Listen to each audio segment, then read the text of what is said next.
भारत सरकार के अंतर्गत ओएनजीसी में नौकरी कर रहा एक शख्स नौकरी छोड़कर बिहार को बदलने आता है, लेकिन अफसोस कि बिहार उसका स्वागत थप्पड़ मारकर करता है।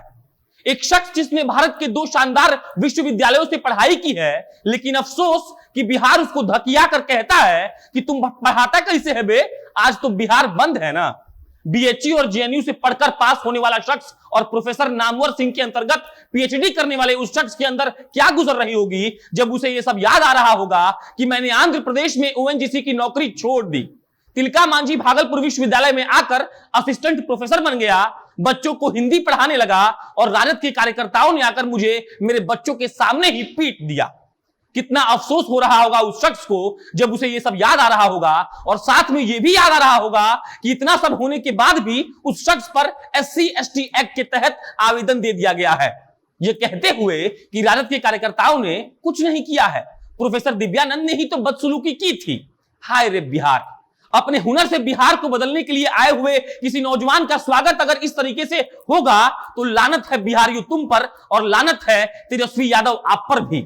नए बिहार का सपना दिखा रहे उन नेताओं के लिए यह सवाल है कि आपके फेसबुक पर एक भी पोस्ट क्यों नहीं डाला गया। अपने आप को बिहार का नया तुर्रम खान समझने वाले तेजस्वी यादव से यह सवाल है कि आपने अभी तक उन लड़कों को अपनी पार्टी से निकाला क्यों नहीं, जबकि चश्मदीद ये कह रहे हैं कि राजद के कार्यकर्ताओं ने ही प्रोफेसर दिव्यानंद को चलती क्लास से निकालकर मारा। हो सकता है आप में हिम्मत नहीं हो, लेकिन हमारे अंदर खूब है। नमस्कार, मेरा नाम प्रशांत राय है और आप जनता जंक्शन का स्पेशल सेगमेंट कटाक्ष देख रहे हैं।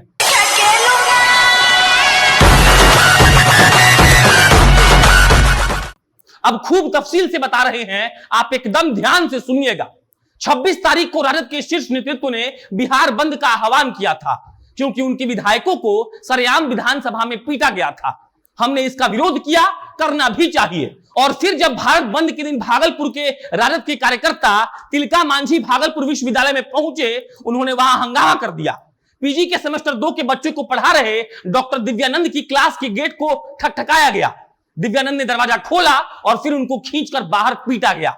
वहां काम कर रहे अन्य प्रोफेसर्स ने यह सब कुछ अपनी आंखों से देखा।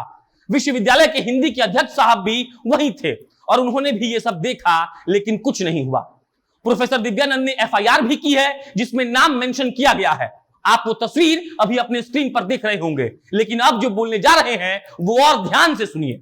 इसके बदले में प्रोफेसर दिव्यानंद पर SC/ST एक्ट लगा दिया गया है। एक लड़के का सहारा लेकर कहा जा रहा है कि प्रोफेसर दिव्यानंद ने लड़कों के साथ बदसलूकी की। सोचिए कि झुंड में आए वो लड़के किसी एक विशेष पार्टी का झंडा उठाकर सबको मारने पर तुले हुए थे और कोई एक शख्स उनके साथ बदसलूकी कर देगा।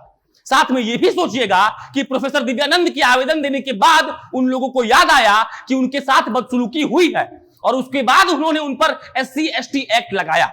यह सब क्या है और क्यों है, यह सब समझ से परे है। आप बस इतना समझ लीजिए कि बिहार की राजनीति इतनी गंदी हो चुकी है कि यहां के छुटभइये नेता इसका इतना फायदा उठाना चाहते हैं कि उनको इस बात से मतलब नहीं है कि कोई युवा अपना सब कुछ छोड़कर अपने गृह प्रदेश वापस लौटा है, क्योंकि वो अपने बिहार के लिए कुछ करना चाहता है।